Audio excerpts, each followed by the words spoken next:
बघा काय केलं पहिले मातीचा गोळा घेतला. मातीचा गोळा त्या मशीनच्या चाकावर ठेवला आणि ते चाकाला असं सुरू केलं. आता इलेक्ट्रिक मशीन आहे त्याच्यामुळे त्यांनी बटन सुरू केले आणि मग चाक फिरायला लागला. आणि चाक फिरल्यानंतर मग काय केलं, त्याचे मातीचा जो गोळा आहे असं दोन्ही हाताने छान असं घट्ट दाबून ठेवला. तर त्याला काय भेटला, एका प्रकारचा नवीन आकार भेटला. आता कोणकोणता आकार करू शकतो आपण ते त्यांच्यावर डिपेंड आहे की ते त्यांना काय बनवायचं आहे ते त्या प्रकारचा आकार ते करतात. त्यांनी काय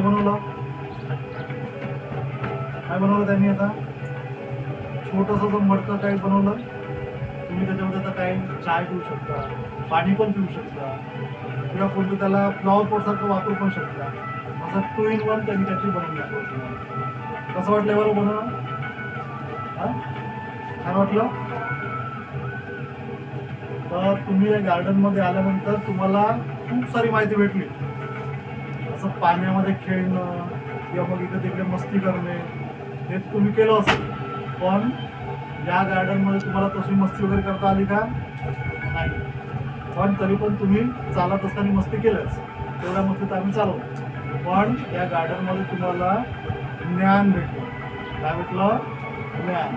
कोणकोणतं ज्ञान भेटलं? फुलापासून तर या मातीपर्यंत ज्ञान भेटलं. तुम्ही सगळ्या बिल्डिंगमध्ये गेल्यानंतर तुम्हाला काही ना काहीतरी कुठेतरी असं वाटलं की नाही बा हे आमच्या पुस्तकामध्ये आहे. आहे का तुम्ही पुस्तकामध्ये? लाकडे पुस्तकामध्ये आहे, कातडे लाकडाची कातडी ते सुद्धा पुस्तकामध्ये आहे. पण तिथं तुम्ही पिक्चर बघितला तिथे 360 डिग्रीवाला आतमध्ये तिथं चित्ता होता. तो चित्ता किती किलोमीटर जाऊ शकतो? बरोबर पाहिला. 120 किलोमीटर प्रति अवरमध्ये तो धावू शकतो. समजून घ्या की एका तासामध्ये तुमची गाडी तुमच्या गावापर्यंत गेली. तुम्ही मला किती सांगितलं? 150 का 200 सांगितलं? 225 सांगितलं. इथून जर मी वाघ सोडला तिथे चित्त्याला सोडलं तुमच्या गावापर्यंत त्याला किती वेळ लागेल? 2 तास.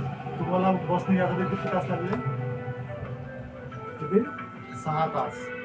पण जर चित्त्यावरती बसून जर गेले तर बसते काय बसला तुम्ही जर चित्त्यावरती बसून कोण बसणार आहे? हात वर करा. हात वरती करावर कोण बसणार? तुम्हाला 2 तासामध्ये तो पोहोचवू शकते. बस मध्ये 5 घंटे लागायचे. 120 आवर्सने तो धावायचा. 120 आणि 120 किती झाले?